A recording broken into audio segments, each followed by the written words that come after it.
Muy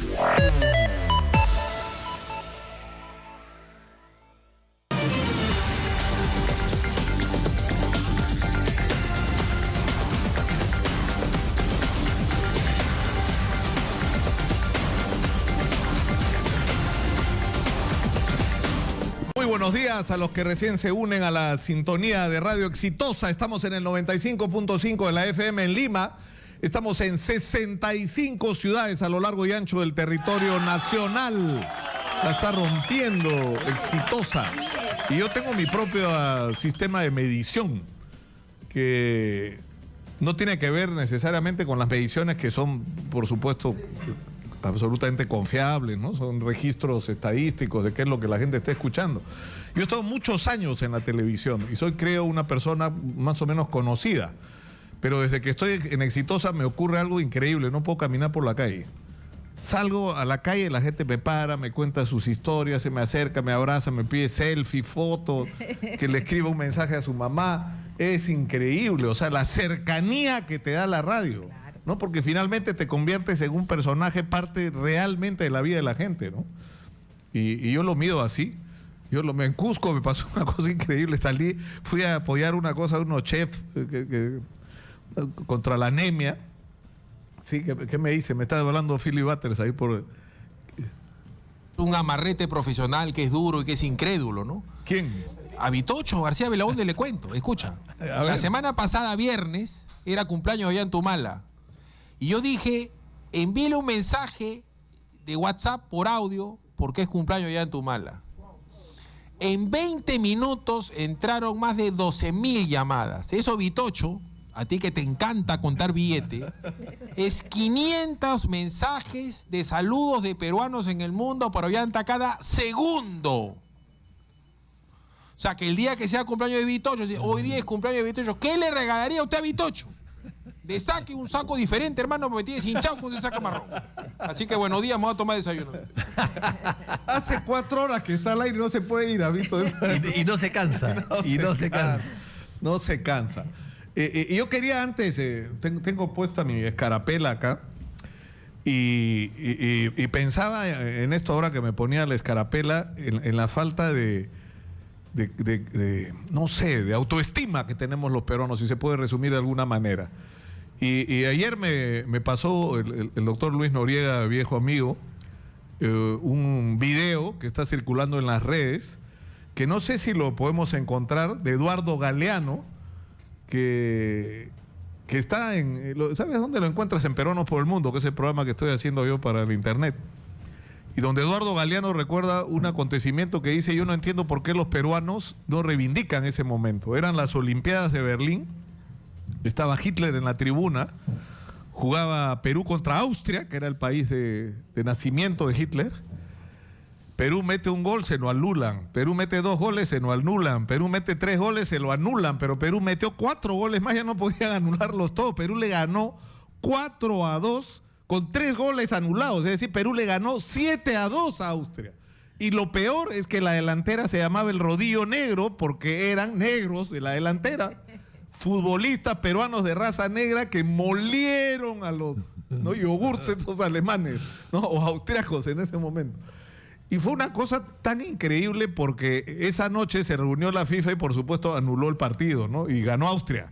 Y Vitocho, que es historiador, no me va a dejar mentir, la delegación peruana se retiró indignada. Entonces Eduardo Galeano decía: yo no entiendo cómo los peruanos no recuerdan cada vez que pueden esta anécdota, porque el Perú puede tener el orgullo de decir: nosotros tuvimos una selección de fútbol que humilló a Adolfo Hitler, que es un hombre que casi puso de rodillas al mundo durante años, ¿no? Entonces, yo creo que tenemos un tema con eso de querernos a nosotros mismos, ¿no?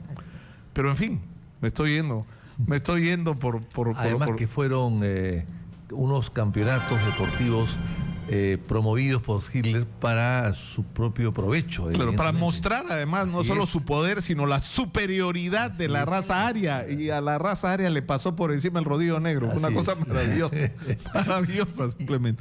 Está con nosotros Gloria Montenegro, congresista de Alianza para el Progreso, y Víctor Andrés García Belaúnde, congresista de Acción Popular. Vamos a comentar sobre la actualidad política, pero vamos a la huelga médica. Tenemos un reporte de Richard Cancina desde Arequipa. Adelante, por favor. Sí, información en vivo desde Arequipa. Muchas gracias, Nicolás. Un saludo cordial para todo el país. El día de hoy, tal como estaba previsto a nivel nacional, aquí en Arequipa también se está acatando esta paralización médica de carácter indefinido. De antemano, nos hemos intentado contactar con los diversos representantes de la Federación Médica de Arequipa. Sin embargo, ellos en el momento permanecen reunidos en cada una de sus sedes. En algunos minutos más van a llegar hacia las instalaciones del cuerpo médico, que está ubicado en la avenida Daniel Alcides Carrión, para poderse reunir y en base a ello ver las medidas de protesta que van a estar utilizando, o lo que se pongan de acuerdo en las próximas horas, y también para ya lo que vaya a ser el día de mañana. Por su parte, el doctor Gustavo Rondón Fudinaga ha manifestado de que se van a garantizar las atenciones tanto en los hospitales General Honorio Delgado Espinosa, como también en el Hospital Goyeneche y también los centros de salud. Si es verdad, hay médicos que están en esta paralización indefinida y es con justo derecho. Sin embargo, ha manifestado de que no se va a descuidar las áreas críticas, solamente los que se van a ver perjudicados van a ser las áreas de consultas externas.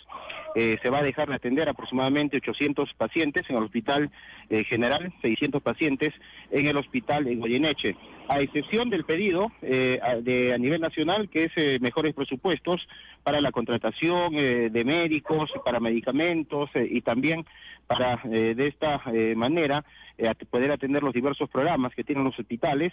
En el Hospital Goyeneche, sin embargo, ahí se está pidiendo la remoción de su actual director, en este caso el doctor Juan Manuel Ceballos, debido a que no se están logrando determinados objetivos. Incluso estos médicos están solicitando la salida del gerente regional de salud, porque no estaría cumpliendo con lo pactado o defender también parte de los intereses que tienen los diversos médicos. Y es que, Nicolás, en los próximos minutos van a reunirse ya los diversos médicos o los dirigentes de los médicos para ver qué acciones de lucha van a tomar ya con esta medida de carácter indefinido que se asume también aquí en nuestra blanca ciudad de Arequipa. Esta información que tenemos, Nicolás, desde Arequipa, Richard Cancina, Exitosa Noticias. Muchas gracias, Richard. Bueno, estamos en este contexto donde están ocurriendo cosas políticamente trascendentes. Keiko Fujimori le mandó una carta al presidente Pedro Pablo Kuczynski solicitándole una reunión donde actúe como garante Luis Bedoya Reyes. Inmediatamente ha respondido Pedro Pablo Kuczynski a nombre del gobierno diciendo que la reunión podría ser, entiendo, el martes en Palacio de Gobierno.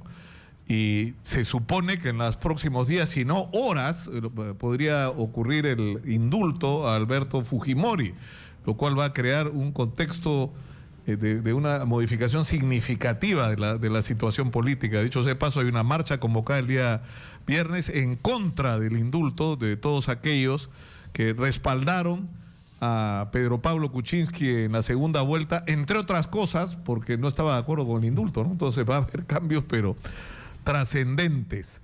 Está con nosotros, como dijimos, Gloria Montenegro de Alianza por el Progreso y Víctor Andrés García Belaúnde de Acción Popular. ¿Qué es lo que piensan ustedes de lo que va a ocurrir? ¿Qué tal, Nicolás? Muy buenos días. Buenos días. Muy buenos días con todos. A ver, yo creo que a mí personalmente me ha sorprendido el pedido de Keiko. Normalmente el diálogo lo pide el gobierno es el que está en funciones, el gobierno es el que ejerce el poder, el que ejecuta, el que lleva adelante su plan de gobierno, el que tiene que dar resultados, el que tiene que mostrar obra hecha pública, y por lo tanto cuando hay una oposición que no los ayuda, que los perjudica, que le digamos, no se facilitan las cosas, evidentemente el gobierno es el que tiende la mano y el que busca un acuerdo con la oposición. No es al revés. En este caso ha sucedido justamente al revés. No estoy criticando el diálogo en absoluto. Creo que el diálogo es fundamental en un régimen democrático. Ayuda mucho a la gobernabilidad. Pero ¿no es esto, Vitocho, un juego, digamos, que por arriba estamos viendo actos formales y por abajo se está procesando un nivel de acuerdo? Exactamente. ¿No? Es decir, que está ocurriendo algo por abajo que no sabemos, ¿no? Bueno, sino lo que conocemos son algunos gestos de algo que está avanzando, y eso que aparentemente está avanzando es algún nivel de acuerdo entre no peruanos por el cambio, sino Pedro Pablo Kuczynski y Keiko Fujimori, o en todo caso los fujimoristas. Puede ser, por eso es que estoy yo sorprendido, ¿no? No nos olvidemos que Pedro Pablo Kuczynski ya tiene bastante tiempo pidiendo voltear la página, abriendo la posibilidad de un diálogo y abriendo también el tema de Fujimori. Sin embargo, sobrepasando estas 2-3 semanas tan duras, tan difíciles, la importancia del diálogo recobra en este momento exponencialmente una necesidad nacional. Mira lo que acabas de pasar, el tema de salud. Anda al Cusco. La huelga de los maestros. Huelga de maestros. Anda al norte, el tema de la reconstrucción. Anda a las zonas rurales, ¿no? El tema de la agricultura, del friaje, de que se mueren las alpaquitas, los niños. Exitosa. O sea, los temas sociales cruciales del país nos están pidiendo a gritos diálogo. Diálogo alturado con un primer punto vital, que es la agenda nacional. ¿Qué se tiene que hacer de manera conjunta, que nos una, que nos lleve a soluciones que el país necesita? Pero comentábamos con Vitocho previamente, decíamos, ¿de dónde se va a sacar plata si no vienen las inversiones, si no vienen las obras, si no se mejora la caja fiscal? Entonces, en ese contexto yo creo que deben de venir los primeros acuerdos. En ese contexto tiene que haber, de todas maneras, en el primer nivel del poder, decir qué tenemos que hacer. Claro, pero hay una cosa que es cierta.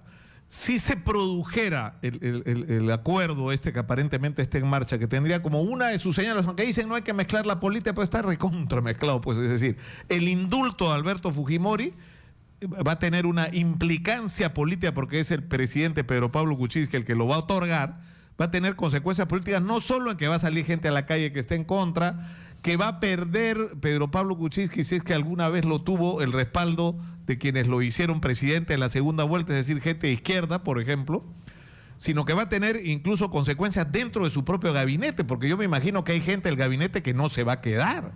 O sea, yo no sé si Carlos Basombrío o si el propio Fernando Zavala, después de las cosas que han dicho, o Marisol Perestello, aunque entiendo que en privado Marisol Perestello ha dicho que ella, si es un indulto por razones humanitarias, no le parece mal. Pero en fin, va a perder gente en el gabinete. Ahora, el problema es que va a cambiar ese gabinete ¿por cuál?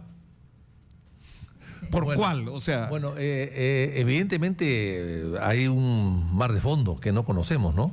Estamos especulando. Pero sí, yo entiendo de que algo está pasando que no vemos. Pero yo creo que no sería lo más adecuado llegar a establecer diálogos con la oposición, con la primera oposición, en base a un indulto que es muy personal, que es un tema focalizado, que es un tema casi doméstico, ¿no? Yo creo que no. Yo creo que si se hace un diálogo es para temas nacionales importantísimos: recesión, crisis económica, falta de trabajo, seguridad, informalidad, lucha contra la corrupción, etcétera. Yo creo que esos serían los acuerdos que habría que llegar. Pero si la reunión es en base a lo que no vemos en este momento, que es solamente el tema de indulto, bueno, yo creo que no va a ser evidentemente una conversación fructífera para el país, por lo menos. Ahora, hay un ingrediente que es el que precisamente motiva nuestra pregunta hoy día en las redes sociales. ¿Creen ustedes, amigos oyentes, que Kenji Fujimori debería ser el nuevo presidente del Congreso? Porque todo indica que Keiko no quiere que él sea el presidente del Congreso. Pero está haciendo todo lo posible porque sea. Y ya ha habido, entiendo, una llamada de atención y le han abierto proceso disciplinario. Es la noticia de primera hoy día de la mañana, ¿no? De primera hora. Que no va a ser candidato entonces, ¿no?, a la presidencia del Congreso. Bueno, en todo caso, no va a ser candidato por fuerza popular. Pero de repente, ¿qué pasa si alguien lo propone? Bueno. Pero bueno, las respuestas y las opiniones de la gente que ya está rodando la interrogante. ¿Debería o no debería ser Kenji Fujimori el nuevo presidente del Congreso? Porque además, de alguna manera, correspondería a este nuevo mensaje, ¿no es cierto?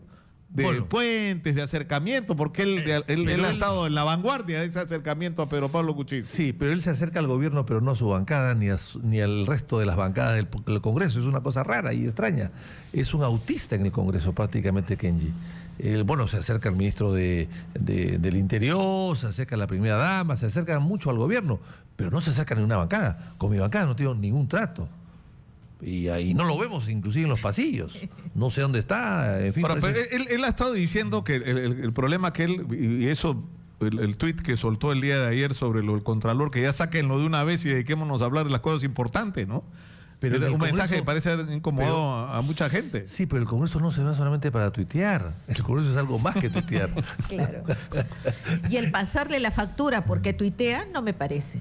Y menos porque ningún mensaje ha sido dañino ni contraproducente. El mensaje ha sido respuesta a esa connotación negativa que tiene la soberbia de Fuerza Popular de imponer, de arrasar, de mandar, de ordenar. Entonces él sale con un mensaje claro, que se necesita, que se requiere, que une, y lo del Contralor fue decisivo. Y yo creo que en ese momento, con esa sanción, lo que hacen es que todo el mundo mire a Kenji. ¿Y qué? Lo sancionan por los Twitter, por querer unir, por querer sacar al Contralor, por tratar de abrir una puerta de conciliación. Claro, porque ni siquiera es que, digamos, es una controversia sobre si debe quedarse o no, sino lo que él está planteando es otra agenda la que tenemos que poner en discusión.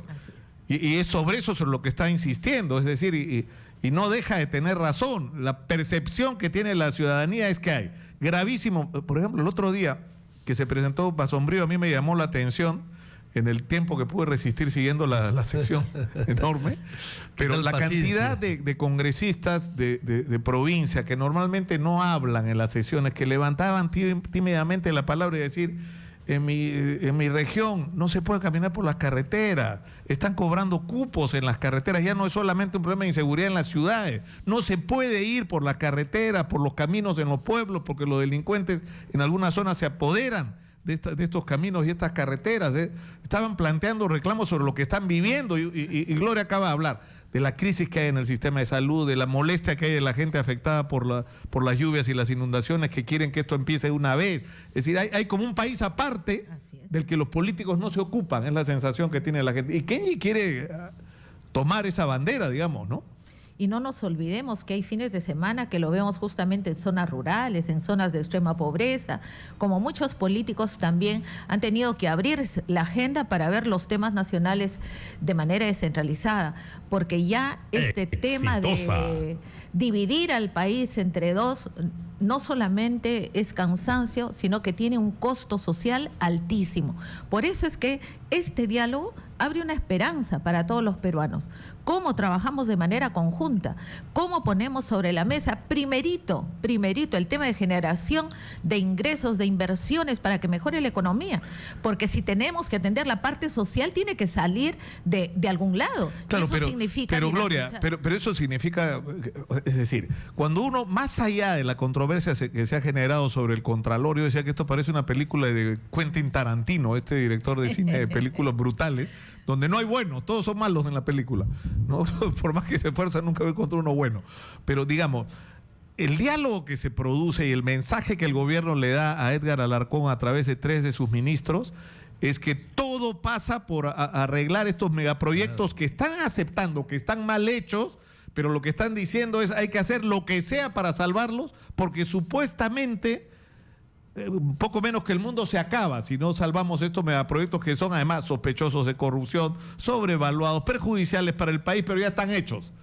Y que si no arreglamos esto, supuestamente la inversión internacional y sobre todo la extranjera va pero no solamente a irse, ¿no? No solamente pensemos en megaproyectos, que son sumamente importantes retomarlos de manera transparente, sin corrupción. Pensemos en las obras que necesita cada región, cada distrito, cada asentamiento humano, que de repente es una carretera, un puente, una pista, una vereda, todo eso dinamiza la economía local, que también es sumamente importante. La electrificación de los pueblos. Ahorita en Santiago de Chuco, 40 comunidades que vienen a Lima una y otra vez y no son atendidos. Entonces, yo creo que es vital, que es fundamental ese tema de descentralizar esas pequeñas obras con el control ciudadano. Es vital que la ciudadanía participe. ¿Cuántas obras se hicieron en otros gobiernos en donde la mano no calificada salía de la misma comunidad? Eso se tiene que hacer, eso se tiene que retomar. Y por otro lado, los programas sociales tienen que insistirse en el tema de la extrema pobreza para que la gente no pierda. O sea, el tema de la desnutrición, el tema de la anemia sigue avanzando, eso no se puede permitir. Son temas que uno radicalmente tiene que atacar. El tema de la escolaridad, no podemos dejar que los chicos de secundaria dejen la secundaria para irse a trabajar, no se puede permitir. Temas que son de complementación, no solamente de la inversión, sino de temas sociales. Pero de dónde se va a dinamizar toda la parte social es con la economía, no solamente el crecimiento económico. Vayamos pensando, y justamente por eso es el diálogo, no solamente en este tema de los 4 o 5 años que faltan.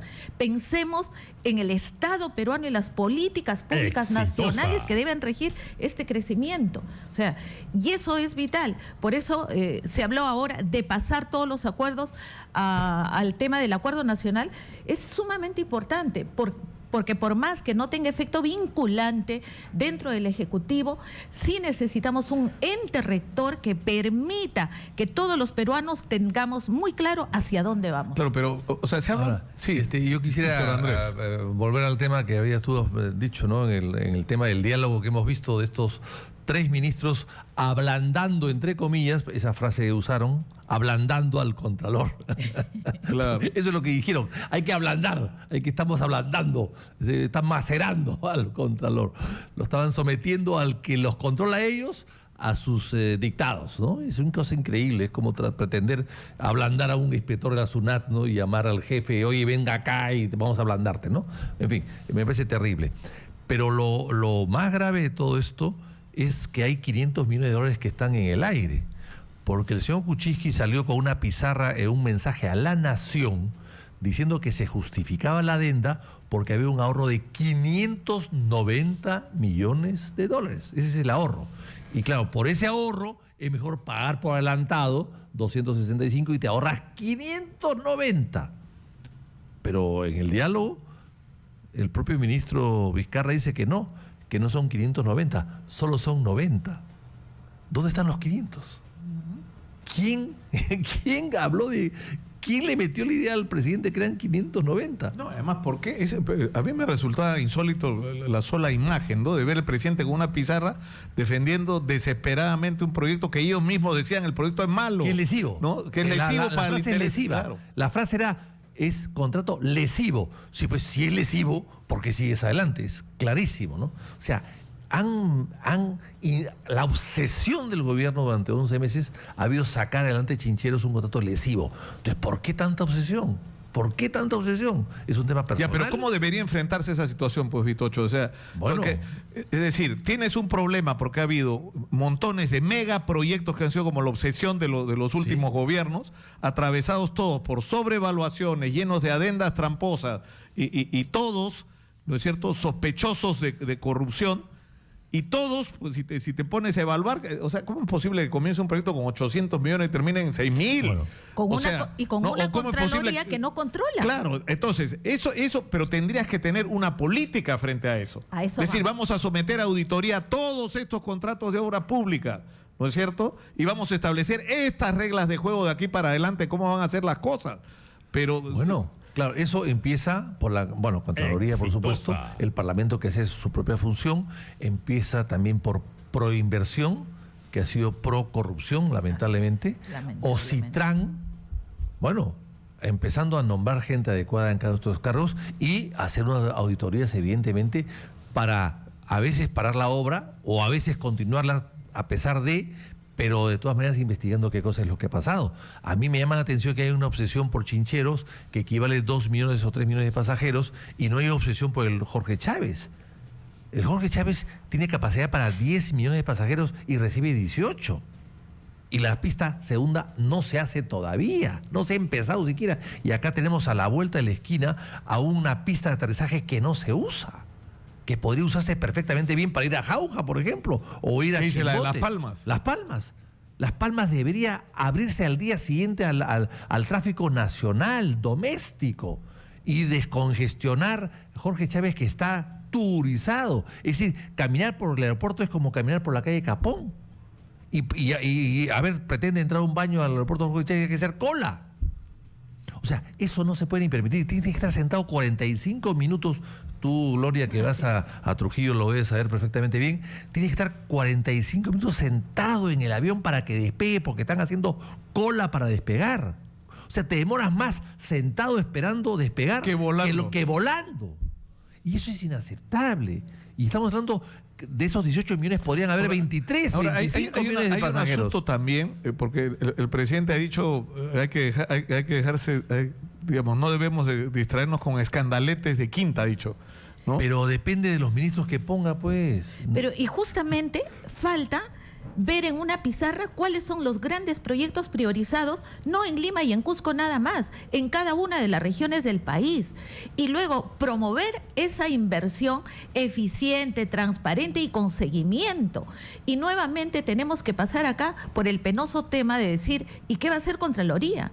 Por eso es que ayer se pidió que en el informe final, creo que está en el informe presentado por Arana, que se revise el rol de la Contraloría, su estructura, sus funciones, pero además se tiene que seguir investigando porque este señor no actuaba solo en Contraloría. Entonces, si necesitamos transparencia, rendición de cuentas, comunicación con la población, necesitamos los agentes de control que funcionen, los procuradores también que funcionen, y un sistema judicial ejecutivo, rápido, de la misma manera que Fiscalía. O sea, el sistema de justicia tampoco suma al desarrollo. Juicios interminables, policía que te atrapa las bandas y el Poder Judicial que lo saca, el tema de limpio, o sea, todo ese sistema de justicia tiene que acompañar el crecimiento y el desarrollo. Exitosa. Pero si no funciona, incluyendo la Contraloría, tenemos que comenzar por hacer esas grandes reformas. Pero lo que no te puede ocurrir, Gloria, es lo que lamentablemente está ocurriendo. Es decir, tú tienes 4 megaproyectos que el propio gobierno pone en discusión, y el primero, el de Chinchero, es un escándalo porque le hacen una adenda que nunca debió hacerse, y al final terminas beneficiando a quienes te habían hecho, como ustedes mismos han descrito, un contrato lesivo con el Estado peruano, que además hay que investigar, porque, o sea, ¿qué fue por error, ineficiencia de los funcionarios que se usa un contrato con ese nivel de imperfección, o cuando te desesperas por eso? O sea, el ministro dice, si yo hubiera, Zavala, ¿no? Si dependiera de mí, yo no hubiera hecho lo de Talara, pero simultáneamente está viendo de dónde saca $2.000 millones y está endeudando al país. Y en eso sí tenía razón el Contralor. ¿Quién sabe quién está manejando la operación del endeudamiento? ¿Hay intermediarios en esa operación? ¿Quiénes están cobrando comisiones legales o ilegales por eso? Es decir, estamos hablando de una operación, pero multimillonaria. Que se diga además, porque tengo entendido que estos 2.000 estaban entregados solamente a un operador y luego lo sacan ese poder y meten a 2 o 3 más. Y ahí hay comisiones efectivamente legales y probablemente también ilegales. Pero no se ha dicho nada de nada. Ese es el tema de transparencia como política pública nacional, donde tiene que haber rendición de cuentas y donde la ciudadanía organizada también tiene que ponerse las pilas y exigir la información, sistematizar la información. O sea, el sistema de comunicación ciudadano-gobierno en todos los niveles lamentablemente está fraccionado. Ahora, yo quiero terminar con la pregunta del día que estamos planteando en las redes sociales. Es decir, si Kenji Fujimori es candidato al Congreso, ¿ustedes votarían por él o no? Yo no. ¿Y Gloria, lo pensaría o no? Es una decisión de bancada, pero yo creo que Fuerza Popular tiene la gran oportunidad de poner a la presidencia de esa mesa una persona con total apertura, que sepa escuchar, tolerante, y que veamos en este próximo año que esas reformas importantes para el país salen adelante, que no los proyectos, porque tienen la palabra género, los van a anular y luego nos vemos con grandes crímenes sin solución. Yo creo que es momento de que ese gran cambio se dé a partir de una mesa directiva altamente ejecutiva, transparente, que no se vean problemas de compra de computadoras, de canastas navideñas que hemos visto, sino que realmente se piense en las grandes reformas que quiere el país y que tenemos que hacerlas ya. Podría también continuar Luz Salgado, ¿no? Claro. Creo que Luz Salgado ha hecho una buena gestión. A pesar de que no todos... Que es como para nadie. matar a nadie para que no exponerse al riesgo. No, yo creo que Luz Salgado representa, lógicamente el fujimorismo. Al principio mucha gente no estuvo de acuerdo con ella, pero en el desarrollo de su gestión ha tenido buena conducción y yo estoy seguro que todas las bancadas votarían por ella, estoy seguro. Muchas gracias. Excepto la suya. Excepto la suya, sí. Hemos estado con Gloria Montenegro, congresista de Alianza por el Progreso, y el doctor Andrés García Belaúnde de Acción Popular. Muchas gracias por estar con nosotros. Vamos a estar listos para las sorpresas que nos va a traer la política, estoy seguro, en los próximos días. Nosotros nos vamos a la pausa, vamos a regresar con Humberto Abanto, abogado de Edgar Alarcón, el contralor que fue defenestrado el día de ayer. Vamos a hablar también con los dirigentes del gremio médico actualmente en huelga. Va a estar Rubén Cáceres, consultor internacional, para contestar a la interrogante: ¿por qué fracasan los países o por qué tienen éxito? ¿Qué es lo que hace la diferencia? Vamos a hablar también con los representantes de los productores de chocolate en el Perú. ¿Qué es lo que merece llevar el nombre de chocolate? ¿Ah? Y vamos a hablar también, por supuesto, de Messi. Y que, ¿han visto ustedes el video ya o no? Es espectacular, simplemente, ¿eh? El embrujo, ¿ah? de Mogollón, ¿no es cierto? Mogollón se llama el compositor, ¿no? Ahí está. Eso es lo que ha bailado Messi, que además no lo hacía mal, ¿eh? Ya me voy a la pausa. Pero antes de la pausa, o después de la pausa, menciones de nuestros auspiciadores. Regresamos.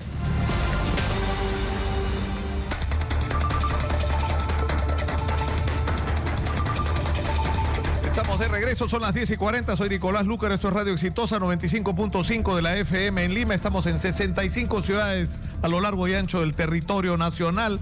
Tenemos menciones de nuestros auspiciadores antes de seguir adelante. Les voy a hablar de un sueño, el sueño de ofrecer la herramienta más poderosa para un hombre, la educación. La Universidad de San Martín de Porres lleva más de 55 años cumpliendo este sueño, ofreciéndote la mejor educación que te permitirá alcanzar el éxito, porque cuando amas lo que haces, no te detienes hasta ser el mejor. Universidad de San Martín de Porres, ama lo que haces, aprende cómo. Examen de admisión Lima, Chiclayo y Arequipa, 16 de julio. Y tenemos otra mención de nuestros auspiciadores. ¿Sabías que Paraíso es la única marca de colchones en el Perú que tiene un laboratorio en el que cada insumo y luego el colchón terminado es sometido a 7 rigurosas pruebas de laboratorio y exigentes controles de calidad para asegurar la garantía real de sus productos? Esto garantiza que en tu colchón Paraíso puedas tener el mejor descanso para una vida saludable. Paraíso, 50 años soñando contigo. Y tenemos una última mención. Al fin llegó Subix, la aplicación de taxi 100% peruana que te ofrece calidad y seguridad con un botón de alerta que enviará inmediatamente la información si tú se sientes en peligro a la central 105 de la Policía Nacional, y que cuenta además con la mejor flota de conductores de Lima. Descárgalo ahora mismo, descarga la aplicación en el Google o en el Apple Store como Subix. Tu destino es el nuestro. Inicio de operaciones 7 de julio. 7 de julio es este viernes, ya, ¿no? Viernes 7 de julio. Vamos a ver qué pasa. Y Judy Rodríguez nos trae la respuesta de la gente a nuestro interrogante el día de hoy, que tiene que ver con la crisis política y lo que va a pasar en el Congreso. ¿Debería o no debería ser Kenji Fujimori presidente del Congreso de la República? ¿Qué dicen las redes, Judy? Y si le gustaría a Fuerza Popular, no dicen que ahora se están peleando por la presidencia de las comisiones. Ajá. Vamos a ver qué opinan nuestros seguidores. A ver, Julio Guaroto nos dice: a uno le falta un poco de tino político, menciona, y debe prepararse como orador e incrementar sus conocimientos acerca de la realidad nacional. Willy Prado opina: señor Lucar, dice, buenos días, el diálogo parte por la negligencia del gobierno y los famosos audios. Él está abarcado en el tema del día, que definitivamente es la cita que van a tener el presidente y la líder de Fuerza Popular. Pero vamos a ver qué nos dice Juan Carlos Barreda. Rosa Bartra dice: ha tildado de inmaduro a Kenji. Más maduro es revisar los resultados electorales y corregir que la pataleta visceral de Keiko, menciona. A ver, seguimos con algunos calificativos, ¿no? A ver, Tiempos Nuevos nos dice: sí, es más demócrata Kenji Fujimori en la bancada de Fuerza Popular. Antonio Uno nos dice: Kenji Fujimori es el nuevo líder de la bancada de Fuerza Popular. Ya los keikistas le temen, saben que él no los aceptará por ser obstruccionista. Kenji 2021 nos dice Antonio 1. Por otro lado, Víctor Peña nos dice, ¿por qué piden experiencia? Dice, si Keiko postuló a la presidencia de la República con 5 años de congresista, la mayor parte de ellos sin asistir. Vamos a conocer rápidamente, Nicolás, nuestras opiniones en el Facebook, porque nuestros seguidores no se quieren quedar sin que sus opiniones sean leídas. Ángel Puntaca nos dice, el tema resaltante sería cuándo van a recuperar el Estado, el gas, el petróleo, la electricidad, los puertos. Dice, Kenji es cabeza de pájaro, igual que cualquier político nos menciona. Siempre el Congreso tiene este tipo de adjetivos, ¿no?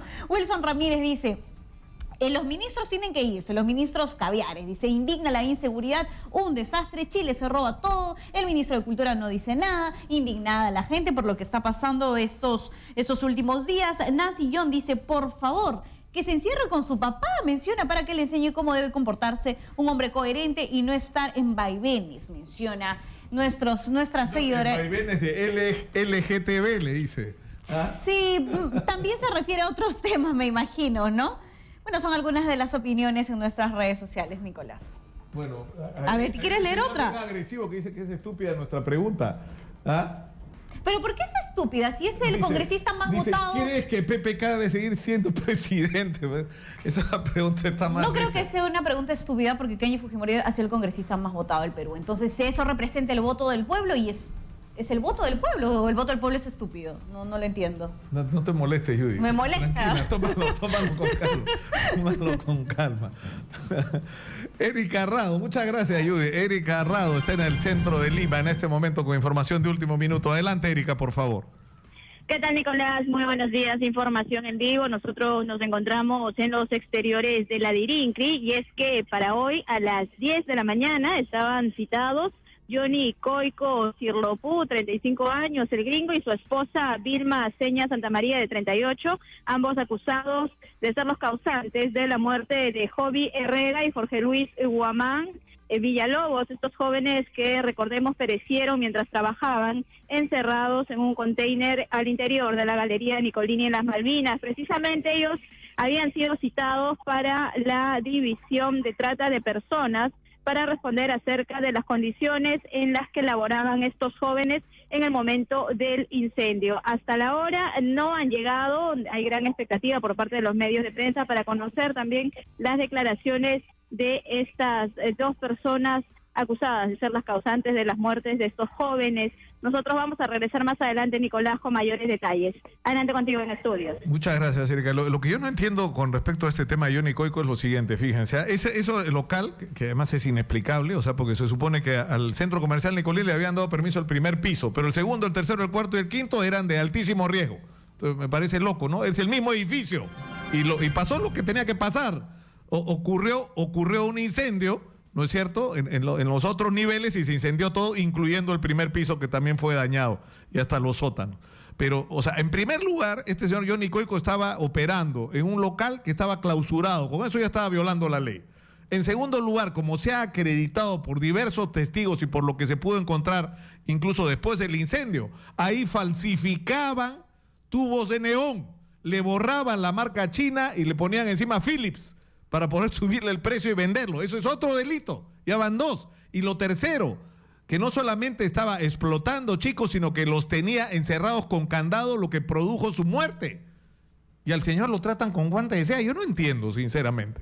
Yo no entiendo qué es lo que pasa por la cabeza de los fiscales que tienen o de la fiscal que tiene a su cargo este caso. Tenemos información de último minuto ahora desde Huancayo. Adelante, por favor. Javier López. Gracias, Nicolás Lucar, por el pase de información en vivo desde Huancayo con respecto a la huelga médica nacional. Aquí en la ciudad incontrastable de Huancayo, el 50% es acatada en el Hospital Regional Materno Docente Infantil El Carmen. Su atención en algunos consultorios, como por ejemplo odontología, psicología, obstetricia, fisioterapia, planificación familiar, así también en enfermería, o en este caso en emergencia, cuidados intensivos y hospitalización. El paro en este nosocomio, como ya lo di a conocer, es en un 50%. Por otro lado, en el Hospital Regional Clínico Quirúrgico Daniel Alcides Carrión, el paro es total. Solo se atienden en emergencia y hospitalización. A este nosocomio vienen pacientes de otros distritos anexos y centros poblados y desconocen de esta medida adoptada por los médicos, por lo que se sienten indignados, molestos e impotentes al no poder hacer nada. Ya muchos de ellos son de condición humilde. El presidente del cuerpo médico de este hospital, el doctor Germán Ochoa, mencionó a los usuarios y pacientes que entiendan su medida de lucha y le rogó paciencia, que es por el bien de la ciudadanía. Informó desde Huancayo Javier López para Exitosas Noticias. Muchas gracias, Javier. Bueno, esta es la situación de la huelga médica y está en nuestros estudios Rubén Cáceres, analista internacional. Bienvenido, Rubén. Gracias, Nico. Uno ahora que está en discusión el tema de qué nos hacemos, es decir, se está planteando un debate sobre la necesidad de tender puentes dentro del gobierno, que los diferentes políticos, ¿no?, que tienen niveles de responsabilidad tanto en el Congreso como en el Ejecutivo lleguen a algunos acuerdos. La pregunta es, ¿acuerdos sobre qué? Es decir, ¿qué es lo que tenemos que hacer para salir de donde estamos? O sea, ¿y qué es lo que hace la diferencia entre los países que fracasan y los países que tienen éxito? Hay una investigación muy interesante que ya tiene más de una década, que se llama ¿Por qué fracasan los países? Acemoglu y Robinson, inclusive en el desarrollo de sus tesis, se basan en el Perú. Y ellos comparan el Perú del siglo XV, el imperio, porque Perú es un país milenario, con un desarrollo tecnológico que le daba alimentación a cerca de 15 millones de habitantes. Y lo compara con Estados Unidos, una zona eriaza, con unas tribus dispersas, ¿ya?, con muy poco desarrollo tecnológico, cultural, ¿ya?, mientras que Perú sí se lo llevaba. Los dos países son colonizados por europeos, británicos, Estados Unidos, más franceses y españoles, y nosotros por españoles. ¿El resultado cuál es? En el siglo XXI, y Acemoglu y Robinson dicen, miremos lo que es Estados Unidos, la primera potencia mundial, y miremos lo que es el Perú. ¿Qué es lo que pasó? ¿Qué es lo que marcó la diferencia? ¿Qué es lo que marcó la diferencia? Una de las grandes cosas que se da es que las 13 colonias norteamericanas durante más de 120 años se niegan a aceptar un virrey británico. Ellos dicen, nosotros vamos a autogobernarnos, vamos a elegir nuestros representantes y las 13 colonias buscan sus propios derechos. Cuando esto llega a un punto de ruptura, se da la ruptura. Y se da la independencia americana tan temprano como en 1776. Y se da una carta magna que los norteamericanos hasta hoy día la siguen teniendo. Mientras que nosotros... Una constitución. Una carta magna. Porque ellos tienen un modelo bastante interesante. Son determinado tipo de principios a los cuales le dan enmiendas, que vienen a ser leyes constitucionales que van dándole sentido de acuerdo a cada momento a lo que decían esos principios de la Carta Magna. Perú, lamentablemente, sigue un derrotero distinto. La independencia nos vuelca a un escenario de crisis políticas sucesivas y de guerras civiles continuas entre caudillos. La institucionalidad en el Perú es muy baja. Esto que estamos viviendo hoy en día es consecuencia de una baja institucionalidad. Hemos seguido 30 años de un proceso que algunos consideran exitoso y ha tenido muchos éxitos. La estabilidad macroeconómica es una de las cosas más serias que hemos sabido apreciar y que se sigue manteniendo. Yo no creo que haya tienda política hoy en día que diga que no hay que mantener la estabilidad macroeconómica. Pero lamentablemente nos hemos enfocado tanto en el aspecto económico que nos hemos olvidado de las otras cosas. Tú comentabas ahora lo de Malvinas, y si nos vamos años atrás, sacamos Mesa Redonda y podemos ir sacando una serie de casos en los cuales vemos que la autoridad, es decir, las instituciones, no funcionan. Y ese es uno de los más graves problemas que tenemos.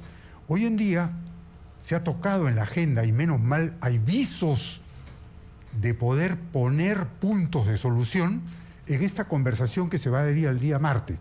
Una conversación no soluciona los problemas del Perú, pero por lo menos abre las posibilidades de un encuentro para la gobernabilidad. Y no entran solo los dos líderes que tuvieron las más altas votaciones en las últimas elecciones, sino creo que esto tiene que ser abierto a el resto del país. Mira lo que pasó con la regionalización. ¿ya? Pasó a ser una descentralización de funciones. Y No, ya que además se regionalización. convirtieron los departamentos en regiones y ahí así se pensó que se resolvió el problema y no se resolvió nada, porque no se preparó a las regiones, ni se calificó, ni se tenía proyectos de desarrollo, ¿no es cierto? Que además iban más allá de los departamentos. Yo viví una experiencia, ¿ya?, que se llamó Internor, en la cual varias regiones buscaron justamente crear una región. Y la primera que estuvo a punto de salir fue la región Tumbes, Piura, Lambayeque. Y sin embargo no salió por razones políticas, ¿ya? En ese momento el partido aprista dijo no les interesaba, y tal vez haciendo un cálculo transitorio, pero sin embargo no salió la primera región, no se ha formado ninguna región. Hoy día se han descentralizado presupuestos y funciones, y los impactos que hemos tenido se han manifestado en cúpulas regionales, en corrupción, que son grandes males que tenemos que solucionar.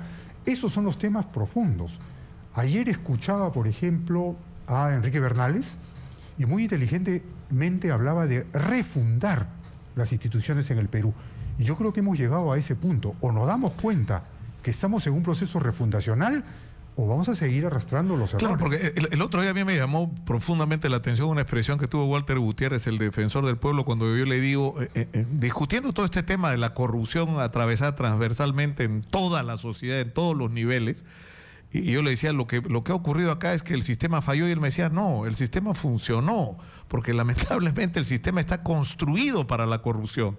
Es decir, has tenido una Contraloría que no ha visto, una Fiscalía que no ha ejercido la labor de defender el interés del Estado, un sistema judicial que no ha cumplido su papel, funcionarios que deberían servir a la sociedad y que han terminado sirviéndose a ellos mismos. Es decir, todo está construido, ¿no es cierto?, para que este sistema de corrupción, ¿no?, funcione y la ley al final no se cumpla, porque la ley, o sea, la gente discute mucho sobre la necesidad de cambiar leyes, ¿no es cierto? Yo creo que debemos ser uno de los países que más cantidad de leyes tiene. El problema es que acá la gente no cumple la ley.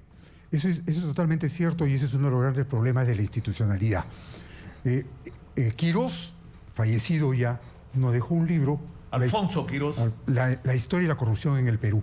Y él parte no de la independencia, él parte de las reformas borbónicas, ¿ya?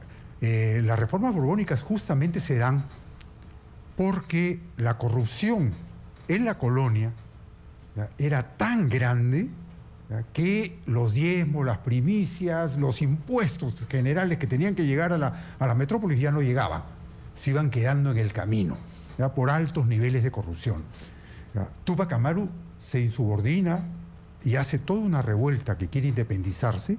Él era un empresario exitoso, un arriero, que bajaba de las minas de Potosí la plata y llevaba a Potosí los insumos necesarios para la producción. Y él se insubordina por el crecimiento de los impuestos. Y ahí una primera revuelta interesante que termina como terminó, y todos lo sabemos, lamentablemente fracasa la revuelta, pero comienza a crearse esa situación de los criollos, de aquellos peruanos que son españoles, pero que se sienten peruanos, que comienzan a buscar alternativas. La reforma borbónica, por lo tanto, lo que busca es dar nuevos principios institucionales, pero tampoco llega a buenos resultados tiempo después. Claro, pero lo que estás diciendo tú, y lo que nos recuerda dramáticamente Alfonso Quirós en su libro, es que esto, lo que estamos viviendo hoy, es algo que arrastramos por 200 años, por lo que tú estás diciendo, incluso más, ¿no? Es decir, ¿por qué no nos hemos podido librar de esto? Y esto transfiere la responsabilidad a la clase dirigente. Eso es cierto. ¿No? Eso es cierto. A quienes han tenido en sus manos los resortes del poder, porque yo he escuchado alguna vez a algún empresario decir, no importa quién es el presidente, nos lo compramos. No importa, mira lo que pasó con Ollantumala, terminó gobernando para los empresarios que le tenían pánico, ¿no es cierto? Y terminó sirviendo sus intereses de una manera, en algunos casos, hasta grotesca, ¿no? Bueno, ese es un tema profundo. Acuérdate que el primer presidente civil en el Perú, Pardo, hay que esperarlo hasta 1872. ¿Ya? Antes de eso sí han habido elecciones, pero todos eran militares. el primer presidente civil con un programa. Si tú lees el programa con el cual Manuel Pardo llega a la presidencia, lo lees y es espeluznante darte cuenta de la actualidad que tiene ese programa. Seguimos viviendo, económicamente nos sentimos orgullosos del desarrollo y el crecimiento del PBI en los últimos 30 años, pero si vemos la estructura productiva, nos podemos remontar a 500 años atrás y tenemos la misma estructura productiva. Lo principal son los recursos primarios, que en manera de insumo los seguimos enviando sin transformación alguna. Como hacían los españoles en la época de la colonia. Exactamente igual. Minería, productos agrícolas, el café y el cacao siguen siendo productos principales de la agricultura que tenemos. Es decir, cuando uno mira el largo aliento del país, le produce un poco de desaliento, pero solo un poco, porque creo que esas son las oportunidades que los peruanos tenemos que comenzar a enfrentar.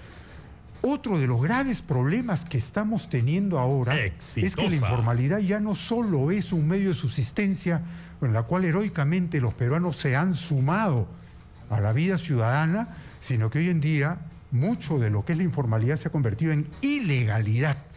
Y entonces tenemos al frente lo que es el narcotráfico, la piratería, esto que tú acabas de mencionar, el hecho de que importo determinado tipo de containers, toneladas de cambio de nombre y lo vendo a mayor precio. Por favor, ese tipo de piratería que existe, súmale a los lavaderos de oro, donde ese sistema de esclavitud que hemos encontrado en estos dos muchachos que ofrendieron su vida tan lamentablemente, ha sucedido desde la década del 80 en Madre de Dios.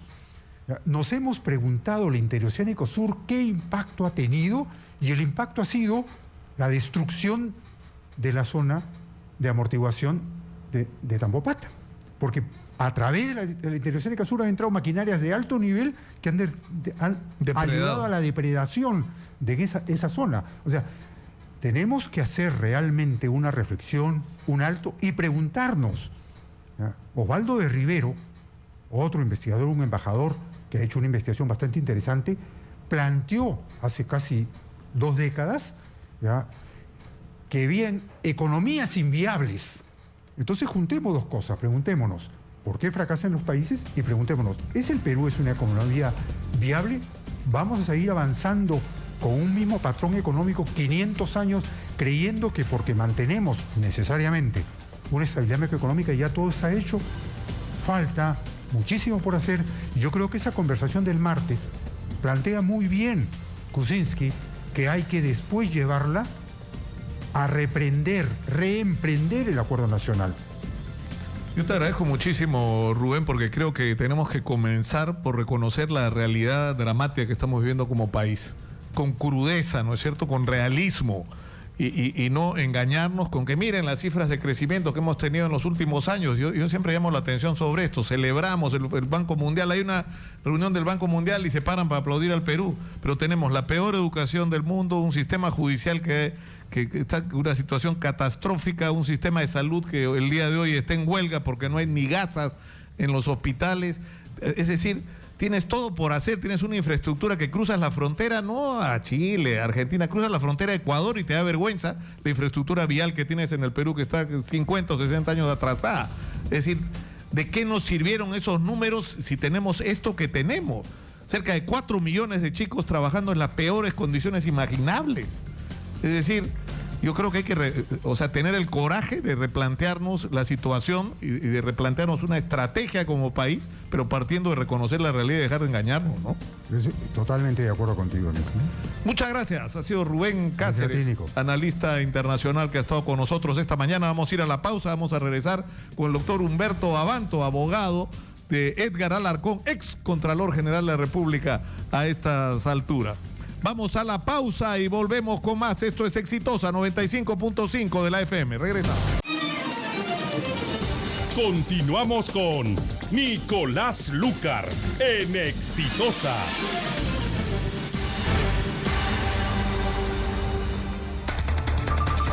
Soy Nicolás Lucar, son las 11:07. Antes de seguir adelante, Menciones de nuestros auspiciadores. ¿Sabías que Paraíso es la única marca de colchones en el país que tiene un laboratorio en que cada insumo y luego el colchón terminado es sometida a 7 rigurosas pruebas y exigentes controles de calidad para asegurar la garantía real de sus productos?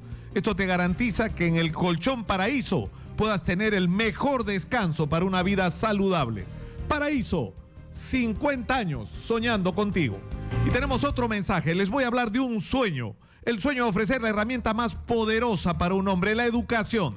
La Universidad de San Martín de Porres lleva más de 55 años cumpliendo este sueño, ofreciéndote la mejor educación que te permitirá alcanzar el éxito. Porque cuando amas lo que haces, no te detienes hasta ser el mejor. Universidad de San Martín de Porres, ama lo que haces. Aprende como examen de admisión. Lima, Chiclayo y Arequipa, 16 de julio. Y tenemos una última mención.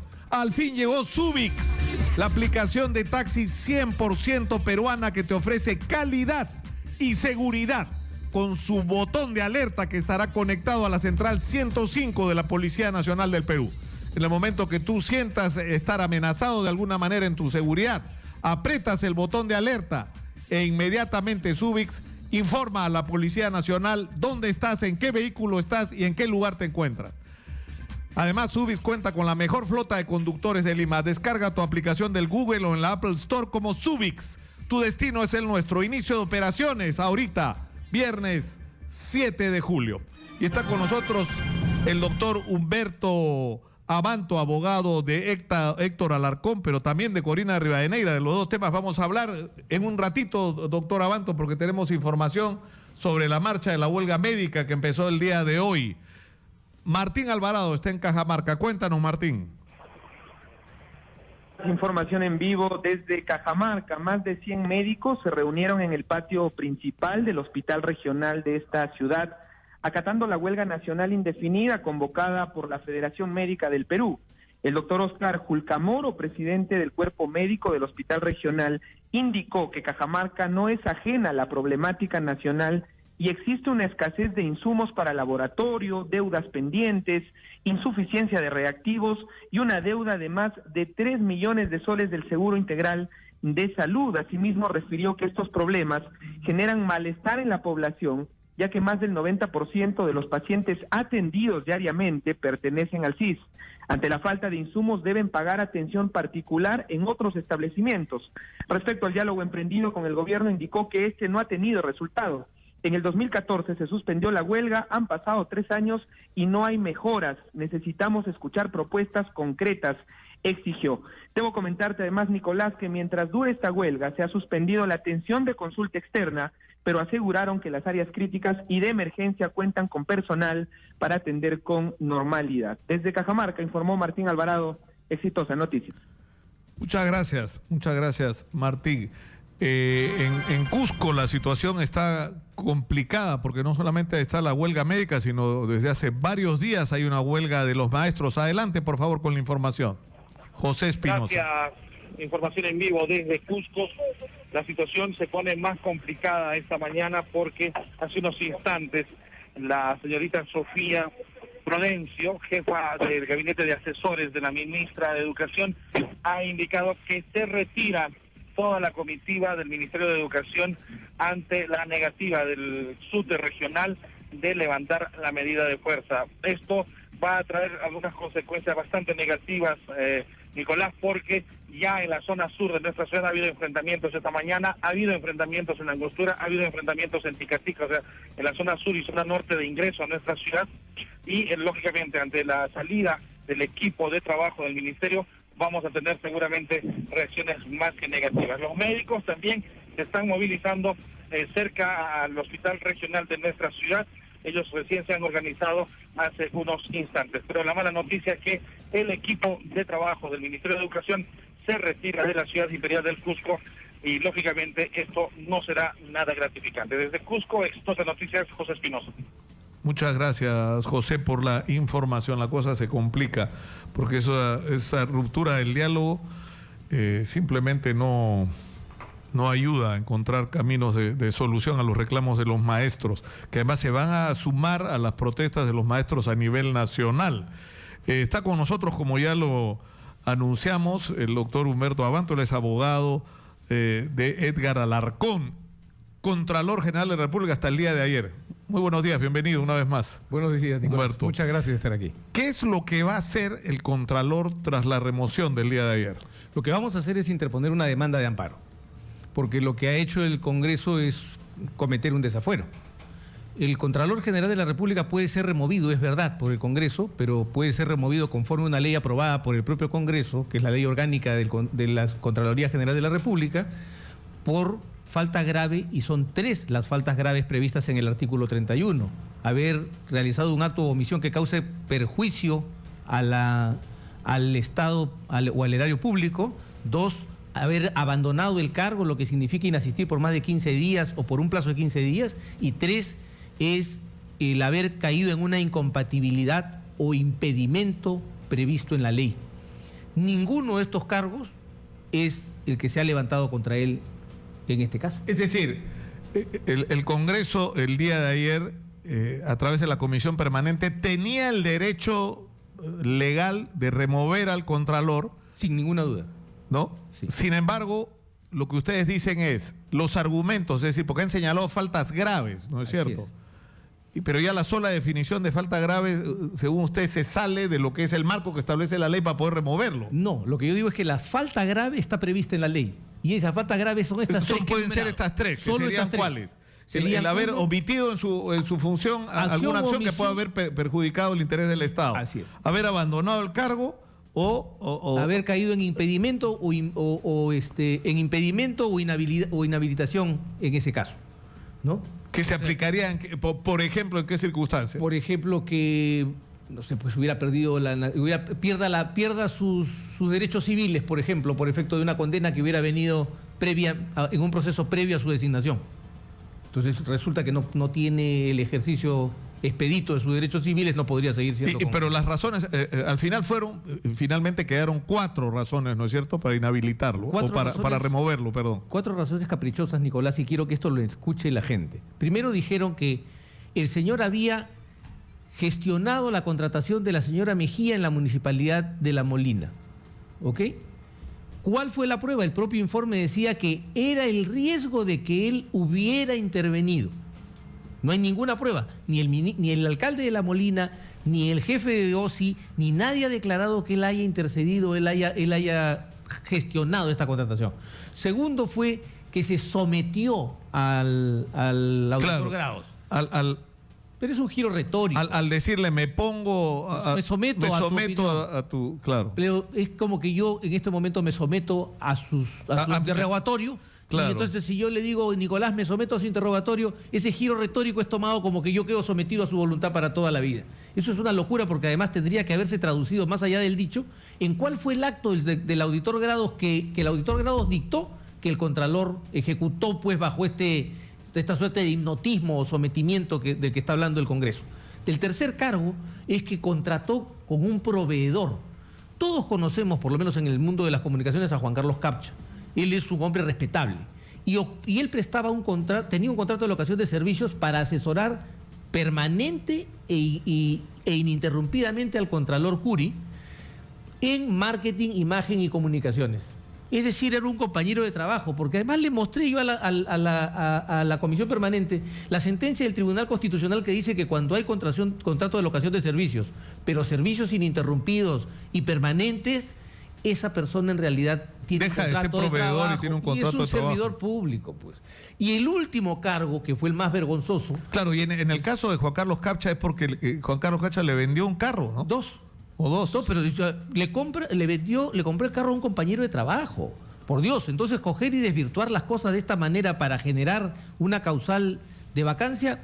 Y el cuarto cargo fue que no presentó su declaración jurada como gerente central de operaciones a tiempo. Y les demostramos que eso era falso. Porque ellos creían que él cesó como gerente de central de operaciones el mismo día que fue hecho vicecontralor. Y eso es falso. Él cesó el 1 de febrero. Tenía hasta el 24 de febrero para poner su declaración jurada y la presentó el 13. O sea, está en plazo. ¿Por qué es que la comisión llega a esta conclusión absurda? Porque no esperó a reunir toda la prueba. Ellos votaron las conclusiones antes de tener toda la prueba reunida. Y así consta, porque el propio congresista Becerril declaró que efectivamente faltaba información que tenía que traer Alarcón y que había sido solicitada por el grupo de trabajo que presidió Arana. Entonces, yo lo que digo es, esto tiene que ser objeto de control por un juez constitucional. ¿Y en qué podría resultar esto? En la reposición del Contralor General de la República. Sin ninguna duda, es lo que correspondería. Porque ¿hasta cuándo? ¿Hasta que acabe su mandato? ¿Que sería cuánto? Porque tiene una vigencia, ¿no es cierto? 7 años. Él tenía 7 años, ha pasado 1. ¿No? Porque, insisto, y aquí es importante poner al margen toda esta campaña de lodo y odio que se lanzó contra él. Los más grandes cargos, que era un comerciante que había favorecido a la señora, incluidos porque quedaron fuera. Es decir, en la imagen popular, digamos, en la información que ha circulado, es que él favoreció con el otorgamiento de un pago irregular a una persona con la que estaba vinculado en algún momento sentimentalmente. Una versión canallesca, porque se demostró que ese era el dinero. Pero eso no está incluido en los 4 cargos. Fue retirado porque no pudieron. De ahí se dijo que él había negociado con vehículos de una manera irregular, sospechosa. Eso tampoco está en los cargos. Tampoco ha sido removido por eso. No ha sido removido por eso. Ha sido finalmente víctima de una lapidación mediática que, como lo advertí en el Congreso, se convirtió en una lapidación congresal. Ni siquiera han votado cargo por cargo, han votado a fardo cerrado. Eso expresa una vocación política y está bien, pues ellos tienen una decisión política, que respondan por ella. Ellos creen que tienen la atribución de hacer lo que les dé la gana y eso es un error. Yo he escuchado, por ejemplo, a un hombre como Cheput, que dice que es demócrata, decir que el Congreso está exonerado de la carga de la prueba. ¿Sabe qué significa eso? Que entonces todo que no te tienen que probar nada y simplemente pueden decidir porque sí. Así es. Y eso no. Pero a mí lo que me parece sinceramente increíble es que los 2 cargos más importantes que se han formulado contra él, que es el haber favorecido a una persona con la que estuvo vinculada y el hecho de que haya vendido carros, ninguno de los 2 cargos han sido incluidos como causales para porque no lo eran, Nicolás. Para removerlo. Porque no lo eran. Porque la incompatibilidad de actividades lucrativas la tienen solamente el vicecontralor y el contralor. Y los actos a los que se refería venían inclusive de 1994, cuando él ni siquiera era servidor público. A este nivel de demencia, de delirio, se ha llegado en la lapidación mediática a Alarcón. Entonces, nadie se ha detenido a expulgar y a mirar las cosas. Todo el mundo ha recibido las versiones periodísticas que yo insisto, y lo digo con claridad, de una maquinaria propagandística manejada por el poder y desde el poder para erradicar a un contralor incómodo. Lo que estaba claro es que cuando uno escucha las grabaciones, ¿no es cierto?, más allá de la discusión de quién hizo estas grabaciones, porque esto me recuerda la discusión con Jenny Vilcatoma y Cristian Salas sobre quién grabó al ministro, ¿no es cierto? Figalo. Figalo en su momento, y al final uno concluye que era absolutamente legítimo grabar por el tipo de conversación que pretendía el ministro, y más aún ahora, ¿no es cierto?, cuando sabemos por la confesión de este colaborador, Dirce Valverde, de lo que se trataba con Odref y con la carretera de Chacas en Ancash, pero... Es decir, más allá del tema de la grabación, es el contenido de la grabación. Y lo que está claro en la grabación es que están presionando de una manera grosera al Contralor para que 4 proyectos que ellos mismos consideran que no deberían ir, que están mal hechos, que son lesivos para el país, tenían que ir de cualquier forma y que el Contralor se tenía que prestar a esto. Entonces, como el Contralor no lo acepta, lo que está claro es que es una persona incómoda al que hay que sacar. Ahora, lo que a mí me sorprende es la obsesión del Grupo del Comercio, porque todo el aparato del Grupo del Comercio se ha movilizado para que el Contralor salga a cualquier precio y por cualquier razón. Así es. Y aquí cabe hacer una pregunta. ¿Quién era la empresa supervisora de la ejecución de Chinchero? Graña y Montero. Qué curioso, ¿no? Una extraña coincidencia. Obviamente estoy seguro que eso no tiene nada que ver porque son hombres honorables los que han levantado estos cargos.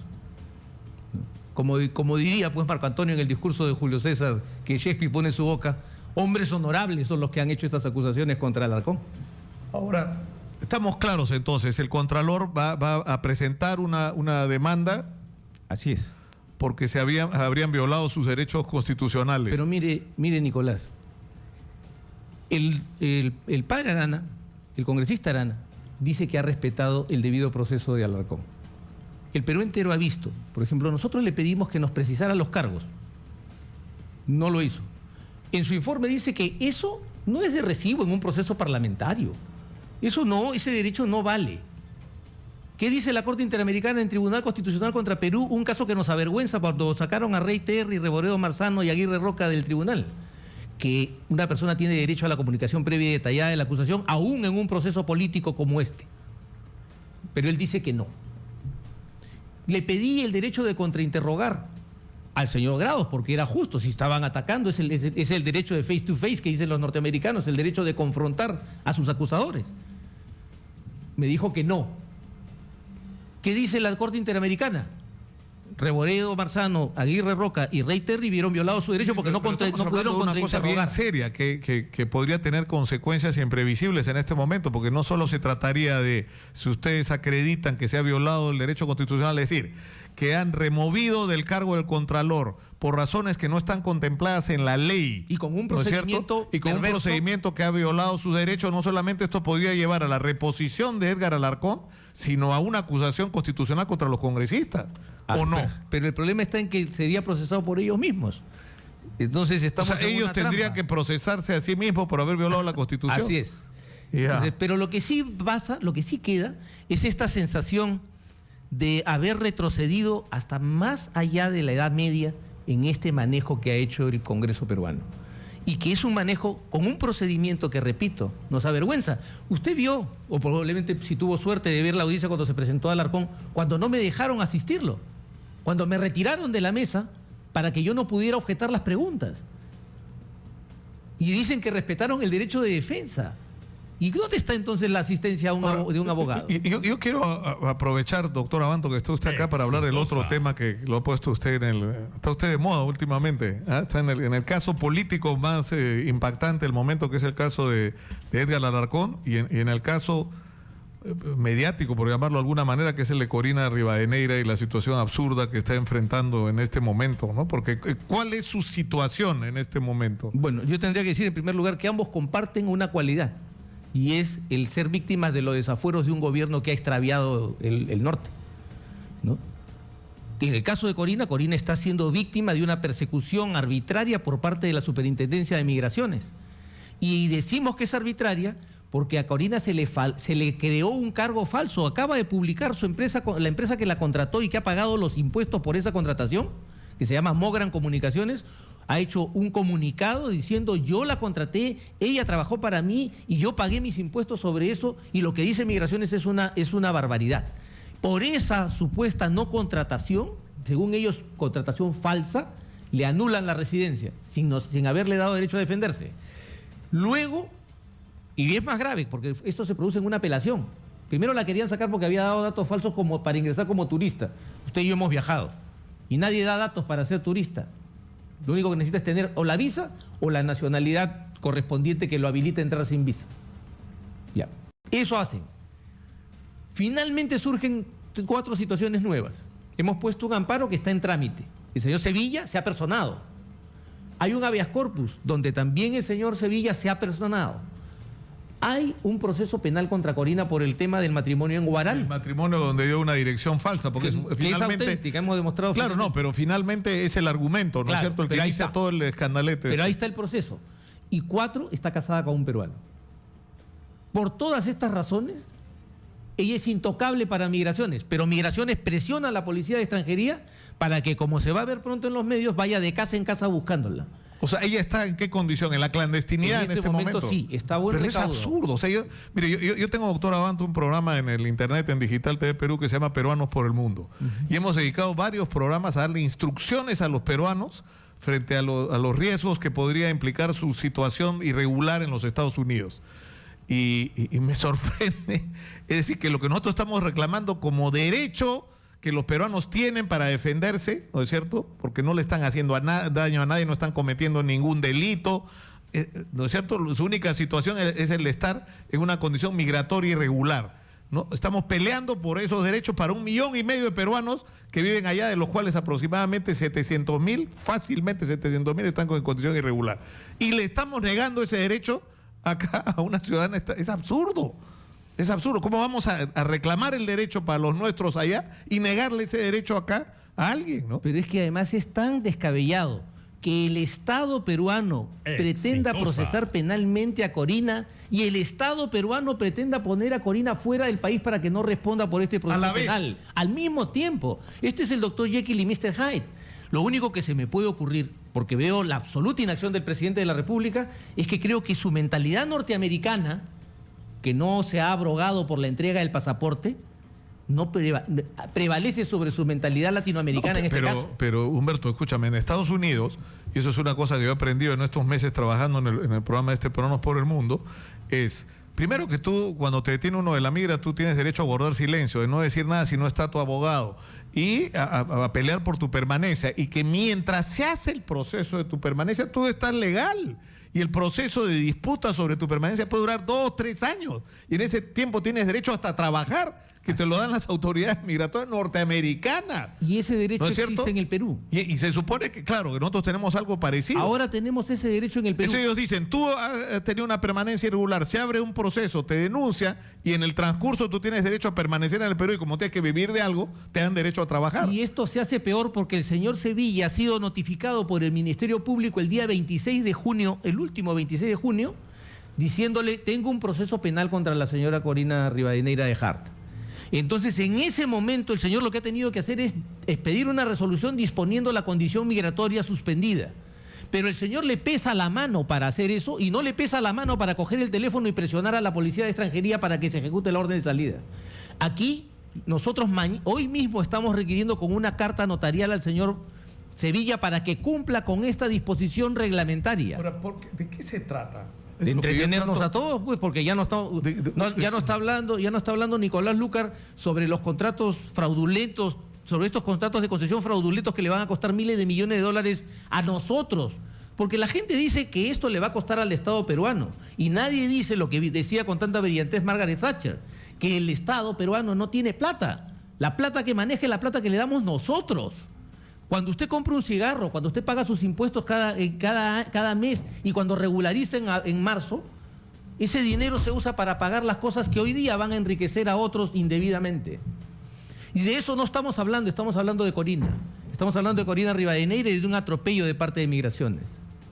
Entonces, es evidente, si usted mira, ayer Beto Ortiz hizo una linda cronología de cuántas veces Corina Rivadeneira ha saltado a los titulares por obra de este gobierno, justo en las circunstancias más aciagas de este gobierno. Que ha coincidido un momento de crisis con Corina Rivadeneira en primera plana. Así es. Sí, inmediatamente. Es el botón que ellos tocan para ahora, ¿acá qué tendría que ocurrir? Acá tendría que intervenir un juez y pedir una medida cautelar. No sé cómo se... No soy un especialista ni mucho menos, ¿no? Pero me imagino. Hemos recurrido al juez. O sea, no puede ser que el Estado peruano te abra un proceso para discutir si tu condición migratoria es legal y a la vez el mismo Estado peruano te expulse a través de otra... ¿no? No, y al mismo tiempo te haga un proceso penal para ver si eres responsable de un delito y que además obliga a la persona a comparecer y el mismo Estado peruano te vote para que no comparezcas. Entonces, ¿qué es esto? ¿Qué situación delirante es esta? De verdad que cuando uno ve todas estas cosas, ve lo que ha pasado ayer en el Congreso, ve lo que pasa con Corina, uno se da cuenta que no falta la verdad quien dice que aquí en el Perú Kafka sería un autor costumbrista. ¿No? O sea, sin ninguna duda. Ahora, qué increíble, sinceramente. ¿No? Porque a mí la verdad me parece esto una desproporción, ¿no? Es una desproporción. O sea, por ejemplo, la cantidad de gente que se casa, es decir, se van a Punta Sal a casarse, se van a Máncora, se van a Pisco, se van a Lurubamba a casarse, se van a Huancayo a casarse, se van... Y no viven ahí, obviamente, y para casarte ahí necesitas declarar una dirección que es la dirección de algún pariente, alguna persona amiga, y no estás cometiendo... O sea, ya si te pones estricto... digamos, es una falta administrativa, pero ni eso, es ridículo. Es decir, porque prevalece, entiendo yo, lo más importante, que es la voluntad de los contrayentes, que no es un matrimonio trucho, ¿no es cierto? Que es un matrimonio... Para el matrimonio, ¿no? En realidad lo importante es que las personas sean mayores de edad, que sean solteras, que no tengan impedimento matrimonial y que además tengan la voluntad de casarse y que así lo declaren. Todo eso ocurrió. Todo lo demás es anecdótico, es circunstancial, es irrelevante y por último es intrascendente. Pero aquí se levantó un escándalo porque había que entretener a la gente. O sea, la verdad es esa. Tenemos que darnos cuenta y el gobierno debería reparar esto. El gobierno debería empezar a comportarse seriamente. el gobierno tendría que empezar a reflexionar sobre sus problemas y darse cuenta que esta condición errática... Para terminar, lo que dice usted, Humberto, es que acá estamos con Humberto Abanto, abogado de Corina Rivadeneira y también de Edgar Alarcón, pero ahora estamos hablando de Corina Rivadeneira. Es decir, ¿quién es? ¿Es el señor Sevilla el que está actuando por la libre o es el señor Sevilla que está coordinando o pretendiendo contentar a alguien en el gobierno para distraer la atención de la gente? ¿Es lo que usted dice? La hipótesis más benigna sería que el señor Sevilla está actuando por su cuenta en un desafuero. Y la hipótesis, que ya ha convertido esto en un asunto personal. Así es, ya para él tiene que sacarla como acomode lugar. Y por otro lado, la hipótesis política, digamos, más viable que desarrolla el periodismo y que yo comparto, es que el señor Sevilla es el instrumento de una política de comunicaciones destinada a distraer a la opinión pública de los grandes problemas nacionales. Porque no me van a decir que es falso que en este momento casi todos los titulares de la prensa ligera está cubierto por los temas de Corina Rivadeneira. Increíble situación. Increíble. Yo solamente quiero volver a recalcar un hecho. O sea, tenemos peruanos entre 600 y 700 mil que están en una situación irregular en los Estados Unidos y que están peleando por ser tratados con respeto, ¿no es cierto?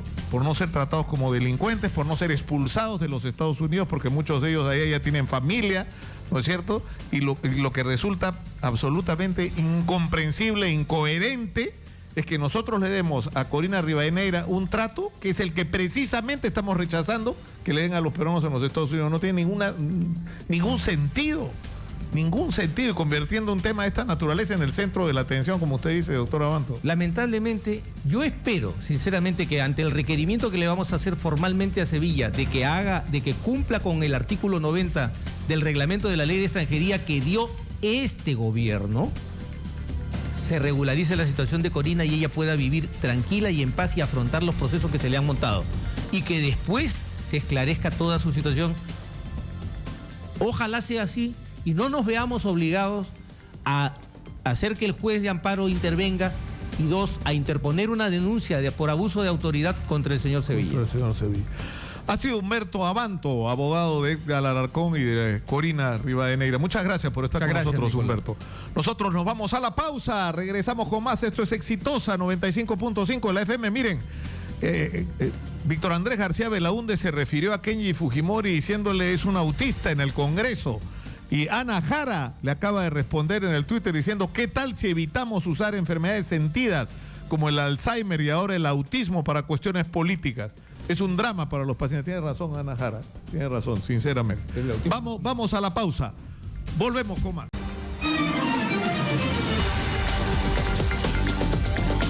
Estamos de regreso, son las 11:38 de la mañana. Antes de seguir adelante, tenemos mensajes de nuestros auspiciadores. Al fin llegó Subix, la aplicación de taxi 100% peruana que te ofrece calidad y seguridad con su botón de alerta conectado a la central 105 de la Policía Nacional y con la mejor flota de conductores de Lima. Descárgala en el Google o en Apple Store como Subix. Tu destino es el nuestro. Inicio de operaciones este viernes 7 de julio.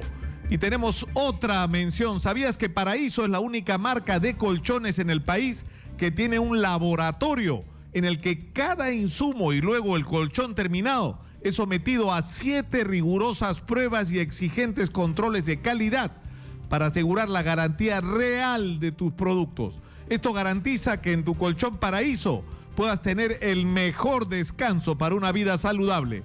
Paraíso, 50 años, soñando contigo.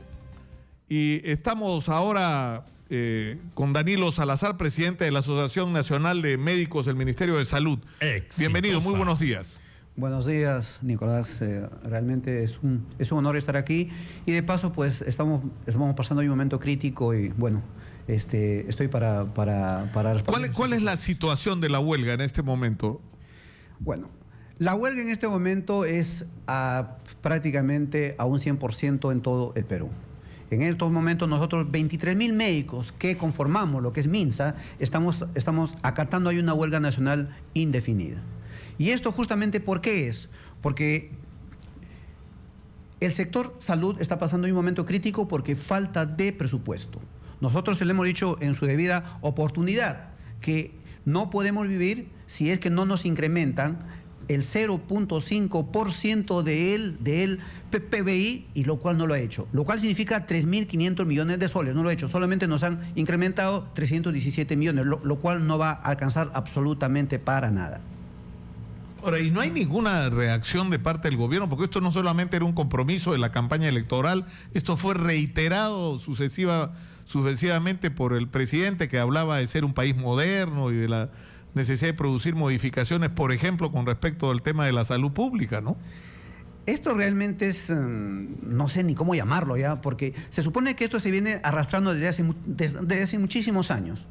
Y nuestro presidente, y él argumentaba mucho por ser hijo de un médico, diciendo que él iba a mejorar la situación de salud en el Perú, pero lo cual no lo ha hecho. Pero para que mejore esta situación crítica, lo que se necesita es presupuesto, incrementar el presupuesto. Si no nos incrementa el presupuesto, vamos a pasar lo que todos los años le hemos dado dando. No hay medicamentos, no hay insumos, no hay equipos, infraestructura que se caen de a pedazos. O sea, si no hay presupuesto, si no hay mayor presupuesto, definitivamente esto lo vamos a vivir permanentemente. ¿Y qué conlleva esto también? Actualmente el 97% de las atenciones en los hospitales son pacientes CIS. Solamente un pequeño grupo no lo es el CIS. Y este 97% de pacientes se le hace la receta, de lo que se le hace solamente hay un 30% se lo van a entregar en la farmacia del hospital. El 70% tiene que comprarlo fuera. Por lo tanto, tiene que comprarlo afuera, lo cual obliga indirectamente para que el paciente asuma a su bolsillo y se produzca un gasto de bolsillo muy, muy importante. Ahora, se supone que el CIS le debería reponer ese dinero, ¿no es cierto?, al paciente que lo gastó fuera, pero eso no está ocurriendo. No, en absoluto. Si a los hospitales le debe de los 2 últimos años, a todos los establecimientos de salud le debe 750 millones de soles, reconocidos por el mismo CIS. O sea, esa plata está reconocida por el mismo CIS. Son 750 millones que hasta el momento no lo está pagando. Y encima, cada vez crece la mayor cantidad de afiliados. Son 17 millones de afiliados, más del 50% de lo que es la población. O sea, somos 33 millones, creo yo. O sea, en este momento somos 17 millones que estamos en el CIS. Entonces, es un monstruo grande que necesita, pues, necesariamente necesita recursos económicos. Y si no hay recursos económicos, este CIS está quebrado. Eso es un seguro quebrado. Ahora, ¿y cuál es la solución? No entiendo. Ustedes no han tenido diálogo con la ministra de Salud, ¿no? ¿Qué pasos se están dando para resolver esta situación? Que ella misma, en el caso de Lima, incluso se llegó a declarar en emergencia la salud pública en la ciudad de Lima, ¿no es cierto? Pero, ¿qué efectos prácticos ha tenido esta declaratoria de emergencia? ¿Qué propone hacer la gente del gobierno? Una cosa es que habla, que diga, que bueno, de que hemos hecho esto, vamos a hacer esto, pronto lo haremos esto, pero lo concreto, si en este momento nosotros vamos a los hospitales, no hay nada. Si en este momento alguien va a un centro de salud para que le aplique algún medicamento, tiene que comprar su jeringa, su alcohol, su gas, etcétera. O sea, lo que se palpe en estos momentos no es lo que ellos dicen. No sé en qué país viven. O sea, lo que lo palpamos no es lo que ellos dicen. Pero, ¿y el diálogo? ¿No hay ningún acercamiento entre ustedes? Hasta el momento, es decir, si estamos reconociendo que la situación está en situación de colapso, o sea, la salud pública, perdón, está en colapso, que el propio gobierno declaró en emergencia la salud en Lima, lo lógico es que te reúnas con los actores, con los que están interviniendo en el tema de la salud para encontrar soluciones, para tomar iniciativas, para tomar medidas que correspondan a esa declaratoria de emergencia.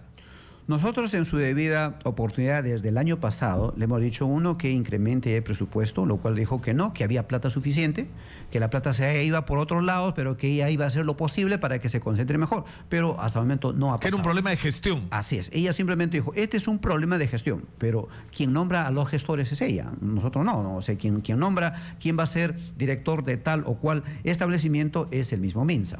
Lo siguiente es que nosotros en los últimos 6 meses, porque ya estamos a mitad de año, hemos tenido solamente 2 reuniones con la ministra de Salud. Uno de ellos es en el mes de marzo. En el mes de marzo hay un domingo como a las 7 de la noche que era exclusivamente para ver el tema de dengue, de lo que estaba en el norte. O sea, nosotros le dijimos bien claro, vamos a apoyarlo totalmente, porque es una emergencia nacional y tenemos que apoyarlo. Lo otro fue el día viernes.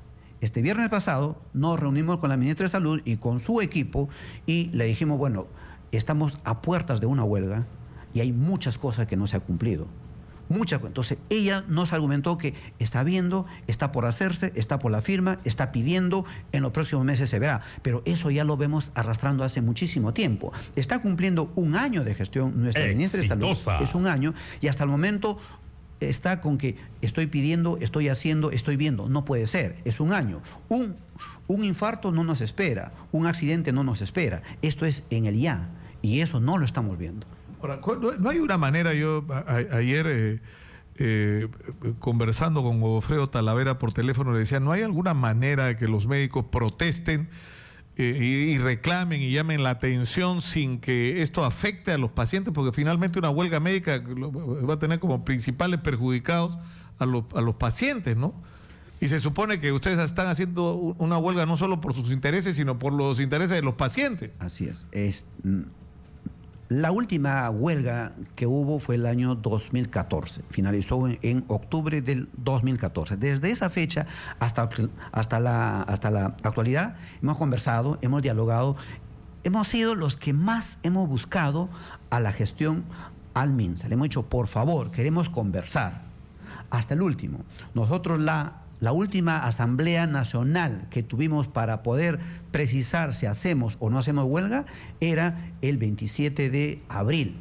Aquella vez en una asamblea nacional decidimos darle todo un techo largo. Era hasta el 4 de julio. O sea, abril, mayo, junio, hasta el 4 de julio. Para poder solucionar en el camino, porque nosotros de por sí realmente y con honestidad le digo, no queremos hacer huelga, pero todo esto nos obliga a hacerlo. Si en este momento hay una actitud política, tanto de nuestro presidente como del MEF, como del mismo MINSA, mañana mismo paramos la huelga. Pero lo que queremos es cierto, no queremos hacer huelga, pero esto nos obliga. Pero ¿qué tendría que hacer el gobierno para que ustedes levanten la huelga? ¿Qué tendría que hacer la ministra de Salud? La ministra de Salud lo que tiene que hacer es conversar con su par del MEF y si es posible con el mismísimo presidente de la República y decirnos concretamente cuándo va a cumplir con el incremento de salud, en qué tiempo lo va a hacer y cuándo va a cumplir con nosotros pedidos que tenemos, como es nuestra escala remunerativa, que está siendo postergado desde el 2012, 2013, 2014, ha pasado como 5 años. Que ella tiene que ahí precisar fechas, cuándo lo comienza, cómo lo inicia y en qué tiempo se implementa. Yo aquí a la mano tengo el acta del 2014 y bien claro se implementará en forma progresiva la escala salarial a partir de enero del 2016. Enero del 2016. Estamos julio del 2017 y hasta ahora no hay absolutamente nada.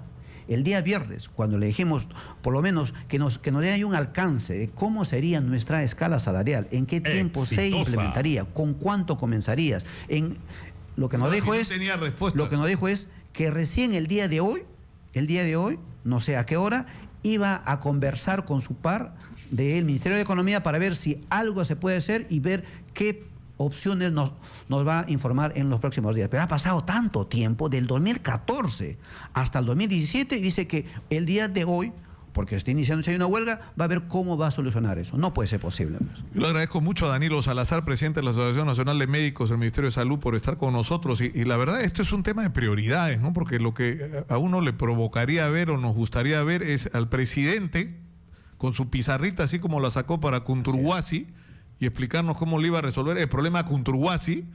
O sea, no hace lo mismo en relación a la crisis de la salud y decir, esta es la crisis de la salud, esto es lo que hemos heredado, estos son los números, estos son la cantidad de pacientes, este es el colapso y estos son los pasos que vamos a dar para resolverlo. De aquí va a salir el dinero, vamos a hacer esto, vamos a hacer lo otro, pero vamos camino a resolverlo.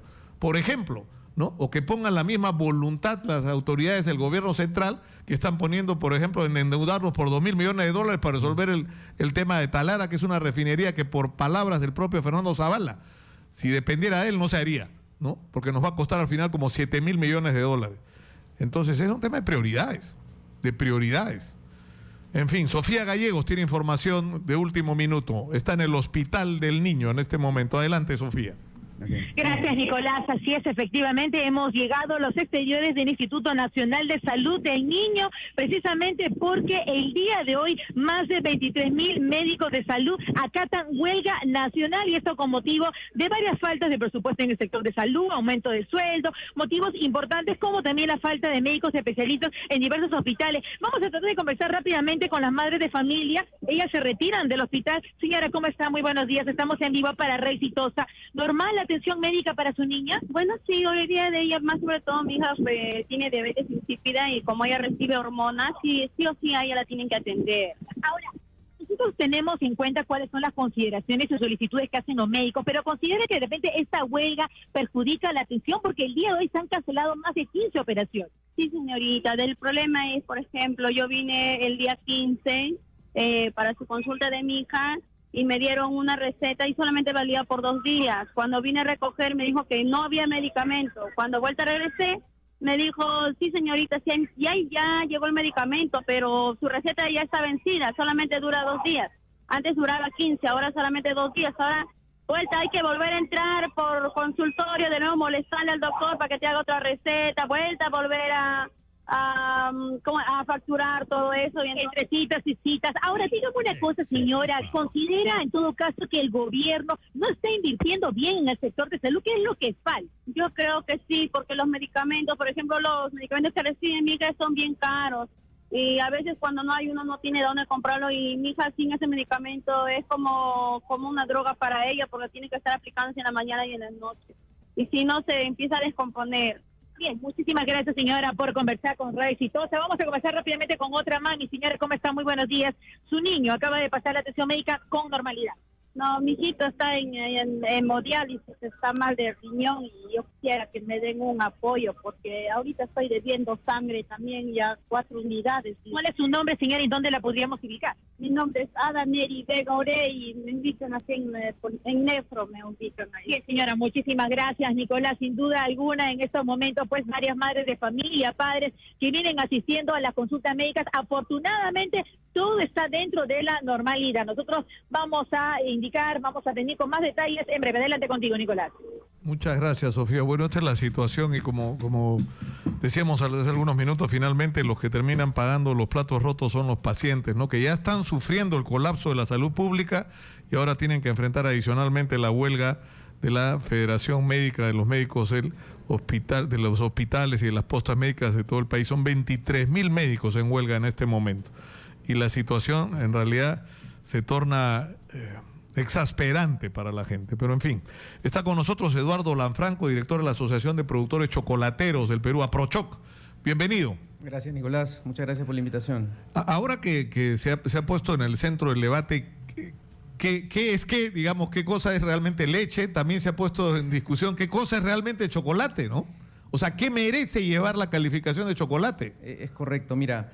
Gracias a esta coyuntura realmente, porque creo que ha llegado el momento para hablar de este tema, es que según existe una normativa técnica a nivel mundial que le establece básicamente el Códex, y lo que dice es que puede ser llamado chocolate aquello que tenga por encima de 35% de cacao. Ahora bien, lo que ocurre no solo en Perú, sino en el mundo, es que la mayoría de productos que se consumen, que la gente cree que es chocolate, realmente no lo es, porque tiene entre 2 o 3% de cacao, ¿no? Entonces, detrás de esto hay todo un tema complicado, porque entenderás que la industria mundial de lo que se cree que es chocolate es la industria que domina el mundo. Entonces, existe mucho lobby detrás de eso para que productos que tienen 2 o 3% de cacao puedan seguir siendo llamados chocolates, ¿no? Entonces, lo que busca la asociación que nosotros hemos creado, que es una asociación de promoción del chocolate peruano, es básicamente que las autoridades peruanas que de alguna manera tienen relación con esto, como puede ser el Ministerio de Salud, el Ministerio de Agricultura, Indecopi, busque realmente que se establezca un reglamento para que realmente se llame chocolate a aquello que tenga por encima de 35% de cacao o inclusive más, ¿no? Ahora, ¿pero qué debería ocurrir? O sea, ¿qué debería pasar? Porque se supone que digamos, la normativa existe. De lo que se trata es que se cumpla, ¿no?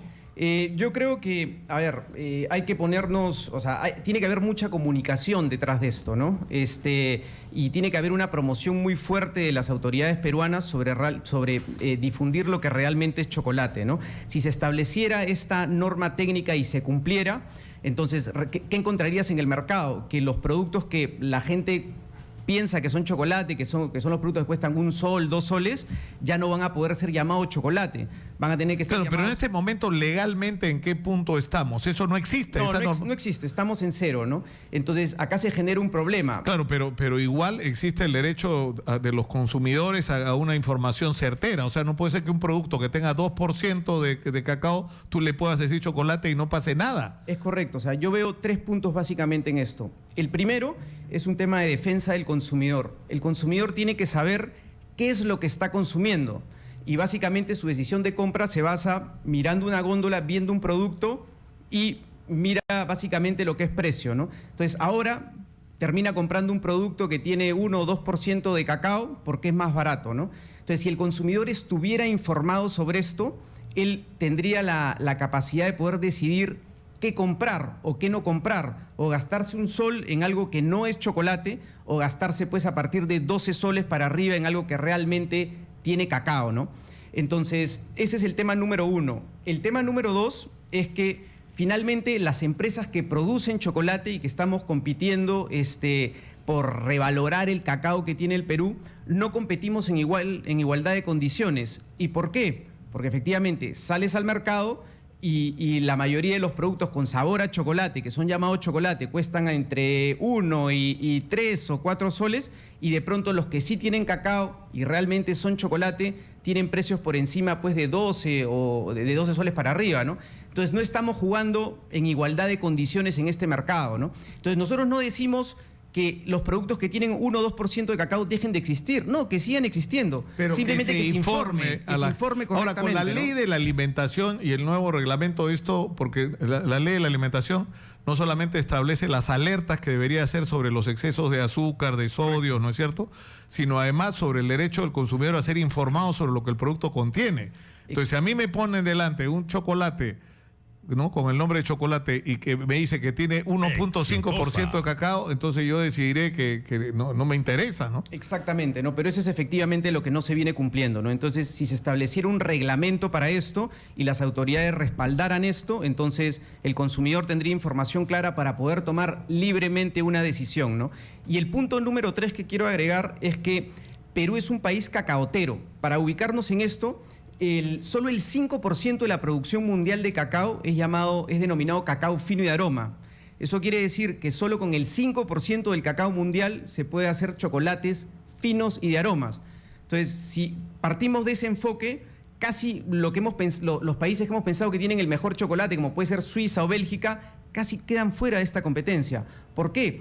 Porque Perú, no sé, Venezuela, Ecuador o Colombia son productores de cacao fino y de aroma. Entonces son estos países los que a través de estas empresas que producen chocolate de verdad, pienso que desde ahora hasta en los próximos 10 años, le van a enseñar al mundo realmente a consumir chocolate.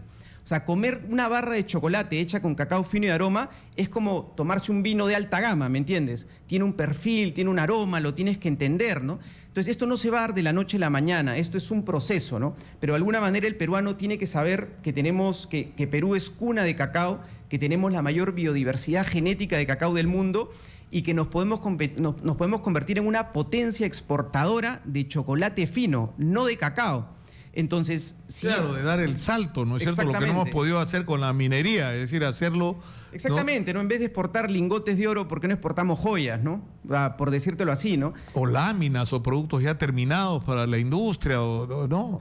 Pero en el caso de chocolate, pero esto ya empezó a ocurrir, ¿no es cierto? Hay montones no montones, sino, o sea, ya uno empieza a encontrar chocolate peruano de altísima calidad, ¿no? Exactamente, o sea, a ver, nosotros tenemos una empresa, ahora yo he venido a hablar de la asociación, no voy a hablar de mi empresa, ¿no? Pero existen otras empresas también que hacen un trabajo que va desde el árbol de cacao hasta la barra de chocolate. O sea, eligen el cacao, lo fermentan, lo secan correctamente, ¿me entiendes? Porque existen protocolo de fermentación y secado para eso. Hasta tener una barra de chocolate, como te digo, que puede tener un perfil y un aroma espectacular. Cuando nosotros participamos en ferias internacionales en París y se acerca, no sé, un europeo a probar una barra de las marcas de chocolate peruanas, la prueban y dicen, oye, pero esto no es bitter. Y yo le respondo, pero ¿quién te ha dicho que el chocolate tiene que ser bitter? El chocolate no tiene que ser amargo. La idea es que te puedas comer un chocolate con alto porcentaje de cacao, pero que lo puedas disfrutar. ¿A quién le gusta comer cosas amargas, no? Entonces, ahí, como te das cuenta, hay un vacío, ¿no? El europeo ha venido comprando cacao de baja calidad y ha producido chocolates con alto porcentaje de cacao, pero que simplemente son amargos, no tienen ningún sabor ni un aroma. Y de pronto aparecen países como Perú, Ecuador o Venezuela y llevan unos chocolates que son espectaculares. Entonces el europeo está realmente sorprendido de esto, ¿no? Entonces aquí viene un punto interesante, ¿no? Es o sea, imagínate, se crea una empresa peruana para producir chocolate y la primera puerta que tienes para salir a vender tu producto es en Perú. Entonces, si en Perú vas a competir en desigualdad de condiciones, entonces casi estás muerto. Tienes que lograr capitalizarte para después salir a vender fuera, ¿no? Entonces, es importante que se regule este tema en Perú para que realmente se promocione el consumo de chocolate en Perú y luego salir fuera, ¿no? Bueno, yo te agradezco mucho, Eduardo, por estar acá y por la calidad de productos que están haciendo. Yo soy chocoladicto, me encanta además el chocolate. Es bueno para la salud. Sí, mi casa creen que soy loco, porque me como esos chocolates 80% de cacao que me parece. Te voy a regalar mi marca y otras marcas que tenemos. Es otra experiencia simplemente, ¿no? Claro, y el aroma que tiene, ¿no? Esa cosa. No, es desde abrir tú abres el empaque y hueles y empiezan a volatilizar los aromas, ¿no? Desde ahí empieza la experiencia de comer un chocolate. Pero es igual que lo que está pasando con el café, que era la gran discusión, que se compra, acaba de ganar la gente de Sandia. Correcto. Dicho sea paso, hay que reivindicar ahí a los de la borda, ¿no? Sí. Al doctor Treyes de la borda, que está produciendo café en Quillabamba y que están llevando sus plantones a otras regiones del país para desarrollar café de la más alta calidad. Y en la cuna del café norteamericano, comercialmente hablando, que es Seattle, donde está lo de Starbucks, el café peruano ha sido reconocido como el mejor.